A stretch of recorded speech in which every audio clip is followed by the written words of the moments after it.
Assalamualaikum warahmatullahi wabarakatuh. Apa kabar anak-anakku? Semoga kalian semua selalu dalam keadaan sehat di kondisi pandemi ini. Masih bersama Ustazah di pembelajaran tematik dalam kegiatan belajar dari rumah. Tetap semangat ya anak-anak. Sebelum kalian menyimak video dari Ustazah, jangan lupa baca doa terlebih dahulu, supaya kita senantiasa diberikan kemudahan dalam menerima pembelajaran dan dijadikan ilmu yang barokah dan manfaat. Amin, amin ya robbal alamin. Kita masuk di subtema 3 pembelajaran yang kedua. Pada muatan IPA yang akan kita pelajari yaitu kelainan pada tulang. Nah, kelainan pada tulang itu disebabkan oleh beberapa macam gangguan. Contohnya yang pertama, gangguan mekanis, yaitu gangguan yang terjadi akibat jatuh atau benturan dengan benda keras atau pukulan, atau yang biasa kita sebut dengan kecelakaan. Nah, apa saja kelainan tulang yang disebabkan oleh gangguan mekanis? Yang pertama ada fisura, retak tulang. Nah, ini gambar dari retak tulang.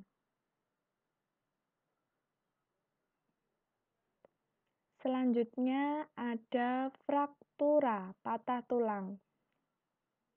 Fraktura atau patah tulang ini terdapat dua jenis anak-anak. Yang pertama, fraktura tertutup, patah tulang tertutup, yaitu patah tulang yang hanya terjadi di dalam, hanya tulangnya yang patah tanpa merobek otot dan kulit. Itu patah tulang tertutup. Yang kedua, patah tulang terbuka, yang mana patahan tulangnya itu hingga merobek kulit, sehingga tulangnya ini menonjol keluar. Kita ulangi lagi ya. Fraktura atau patah tulang itu terdapat dua jenis. Yang pertama, patah tulang tertutup, yaitu patah tulang yang hanya terjadi di dalam, hanya tulangnya yang patah tanpa merobek kulit. Yang kedua, patah tulang terbuka, yaitu patah tulang yang hingga merobek kulit, sehingga tulangnya itu menonjol keluar. Selanjutnya ada urai sendi. Apa itu urai sendi? Memar sendi yang diikuti lepasnya ujung tulang dari persendian. Yang dinamakan sendi itu yang seperti ini anak-anak. Nah, ini terjadi memar dan diikuti oleh mengelupasnya ujung tulang dari persendian itu dinamakan urai sendi. Yang ketiga ada kalus. Nah, kalus itu apabila ada tulang yang patah akibat kecelakaan, kemudian saat tulang tersebut sudah sembuh, sambungan tulang itu muncul menggelembung. Jadi seperti ada benjolan. Misalnya tulang ini ya. Tulang ini kan patah. Apabila sudah ditangani kan bisa nyambung. Nah, yang dinamakan kalus di sambungan tulang yang patah ini menggelembung, muncul benjolan gitu. Kalau dari luar terlihat seperti benjolan, itu yang dinamakan kalus. Dan terakhir ada memar sendi. Nah, ini menjadi kebiru-biruan kalau dilihat dari luar, itu namanya memar sendi. Sekarang kelainan tulang yang disebabkan oleh gangguan fisiologis, yaitu gangguan fungsi hormon dan kekurangan vitamin biasanya. Yang pertama ada rakitis. Ini gambar kaki normal, yang ini gambar kaki yang terkena rakitis. Apa itu rakitis? Rakitis adalah kaki melengkung menyerupai huruf O atau huruf X, yang mana kondisi ini disebabkan oleh kekurangan vitamin D dan zat kapur atau yang sering kita sebut dengan kalsium. Jadi orang-orang yang kekurangan vitamin D dan kalsium pada makanannya, biasanya pertumbuhan dan pembentukan tulangnya tidak sempurna, sehingga memiliki bentuk yang seperti ini. Ini namanya terkena rakitis. Yang kedua, ada mikrosefalus. Apa itu mikrosefalus? Mikrosefalus ini terjadi pada tulang tengkorak. Jadi mikrosefalus adalah gangguan pertumbuhan tulang tengkorak karena kekurangan kalsium. Sehingga ukuran tulang tengkoraknya ini lebih kecil daripada ukuran tulang tengkorak normal. Ini pada anak-anak ya, pada masa bayi. Apabila bayi tersebut kekurangan kalsium, maka ada kemungkinan akan mengalami gangguan kelainan mikrosefalus, yaitu ukuran tulang tengkorak yang lebih kecil daripada ukuran pada bayi normal. Selanjutnya ada osteoporosis atau tulang keropos. Nah, ini adalah gambar dari tulang keropos. Kepadatan tulangnya ini loh berkurang. Jadi ini yang dinamakan tulang keropos. Biasanya yang mengalami kelainan tulang keropos itu pada orang-orang yang sudah lanjut usia. Kenapa? Karena tubuh sudah tidak mampu lagi menyerap dan menggunakan kalsium secara normal. Dan yang ketiga yaitu kelainan yang disebabkan oleh gangguan posisi tubuh yang salah. Di sini ada 3 jenis kelainan. Yang pertama itu namanya lordosis, yang mana tulang punggungnya ini menjorok masuk ke depan, masuk ke dalam. Ini lordosis. Kalau dalam bahasa Jawanya, tulang punggung yang mengalami lordosis itu ndegek. Jadi bahasa Jawa yang mungkin tidak asing bagi kalian, kalau ada orang terlalu ndegek itu kena lordosis. Yang kedua, itu ada skoliosis. Apa itu skoliosis? Yaitu kelainan pada bagian tulang punggung, tulang belakang kita, yang membengkok ke kanan maupun ke kiri. Jadi apabila kalian melihat seseorang, kalau duduk, kalau jalan itu bengkoknya ke kanan atau ke kiri, itu namanya skoliosis. Yang terakhir ada kifosis. Kifosis itu yang sering kita kenal dengan bungkuk. Jadi tulang punggungnya ini melengkung seperti yang dapat kalian lihat di gambar ya, membengkok. Itu namanya bungkuk. Kalau yang sering kita kenal biasanya orang tua-tua, ada yang jalannya seperti orang ruko, itu namanya bungkuk atau kifosis.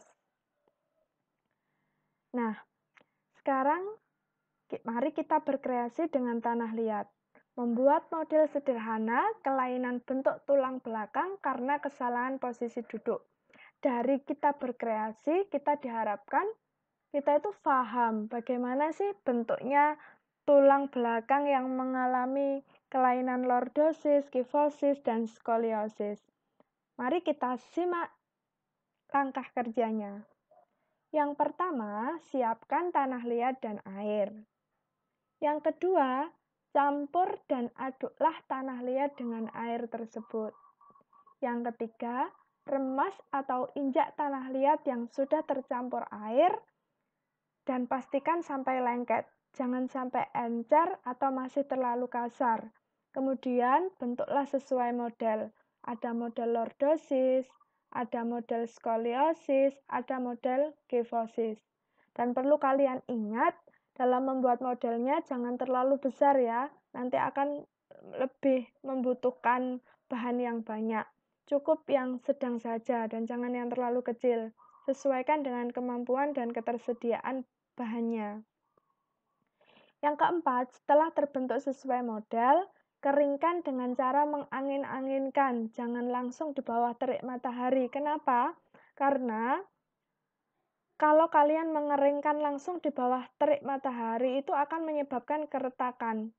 Jadi nanti hasilnya itu akan retak-retak karena terlalu panas. Jadi mengeringkannya itu bisa di tempat yang teduh, terkena sedikit sinar matahari tapi banyak anginnya. Itu lama-kelamaan akan kering sendiri dan hasilnya pasti tidak akan retak-retak. Yang kelima, setelah kering, kalian bersihkan, haluskan modelnya itu dan beri warna supaya menarik. Jika tidak ada bahan tanah liat, kita bisa menggantinya dengan pakai plastisin atau pakai lempung terigu yang pernah kita praktekkan waktu di kelas rendah dulu ya mungkin. Kita masuk pada muatan bahasa Indonesia anak-anak. Menentukan ide pokok bacaan. Di sini Ustazah tidak akan membahas panjang lebar tentang apa itu ide pokok bacaan karena sudah setiap pertemuan mulai dari subtema 1 dulu, pasti tiap pertemuan ada ide pokok. Hanya sekedar mengingatkan saja bahwa ide pokok adalah masalah utama yang dibahas dalam satu paragraf atau ide yang mendasari sebuah paragraf.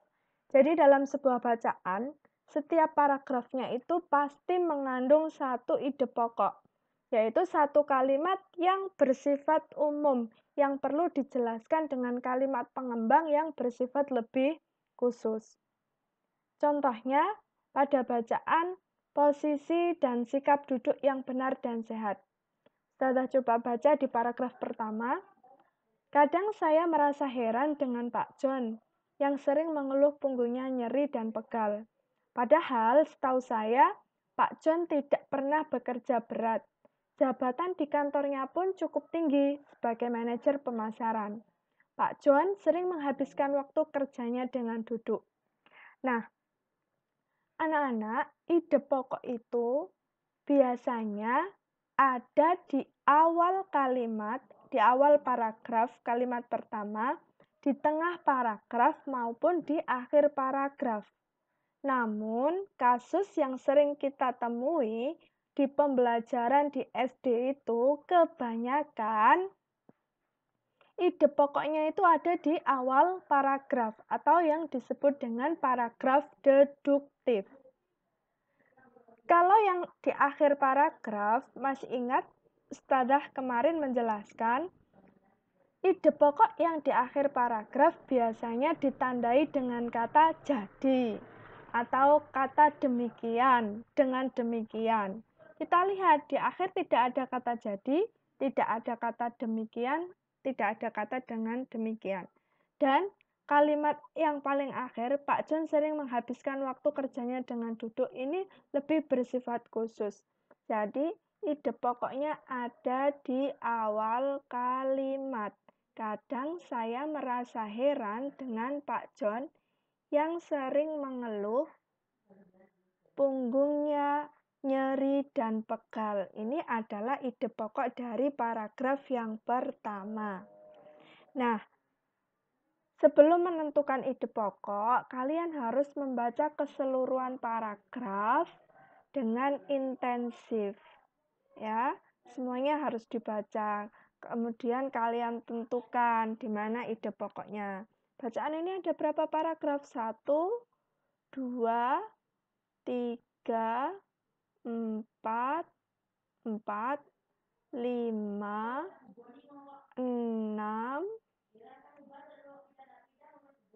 7, 8, 9. Jadi paragraf ini ada 9 bacaan ini ada 9 paragraf.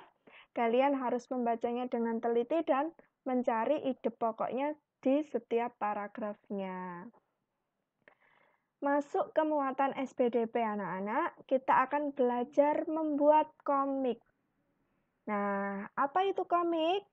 Komik adalah suatu bentuk seni yang menggunakan gambar, yang mana gambarnya disusun untuk membentuk jalinan cerita.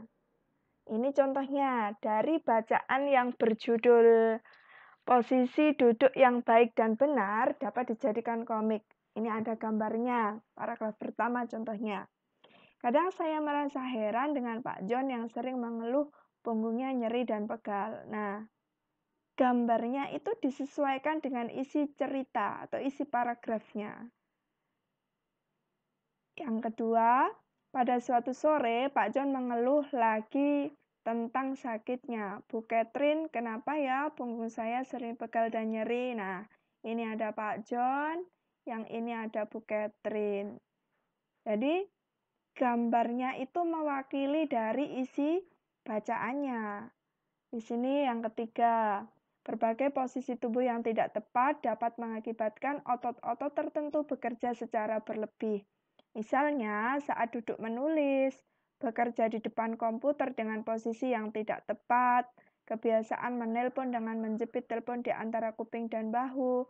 Semacam inilah yang mengakibatkan munculnya keluhan seperti yang dialami oleh Pak John. Nah, ini menggambarkan kegiatan posisi tubuhnya Pak John yang selalu bekerja di depan komputer dengan posisi duduk yang tidak tepat. Jadi, pada komik itu gambarnya disesuaikan dengan isi bacaannya. Setiap paragraf ada gambarnya. Jadi gambarnya itu tersusun beberapa sehingga terbentuk jalinan cerita. Bagaimana anak-anak? Apakah kalian dapat memahami apa yang telah Ustazah jelaskan? Apabila ada yang kurang jelas, jangan takut untuk bertanya ya. Ustazah selalu membuka diskusi di WA Group. Jangan malu untuk bertanya. Apa yang kurang kalian pahami, silahkan kalian tanyakan kepada Ustazah. Nah, tugas untuk kalian anak-anak. Yang pertama tadi, silakan cari ide pokok dari masing-masing paragraf pada bacaan yang berjudul posisi dan sikap duduk yang benar dan sehat. Kemudian, kerjakanlah latihan pembelajaran 2 pada halaman 77 sampai dengan 78. Tetap semangat belajar anak-anakku, jaga kondisi, jaga kebersihan supaya kalian tetap sehat. Tetap semangat belajar, semoga kalian jadi anak yang soleh dan solehah. Saya rasa cukup pertemuan kali ini, sampai jumpa di pembelajaran yang selanjutnya. Wassalamualaikum warahmatullahi wabarakatuh.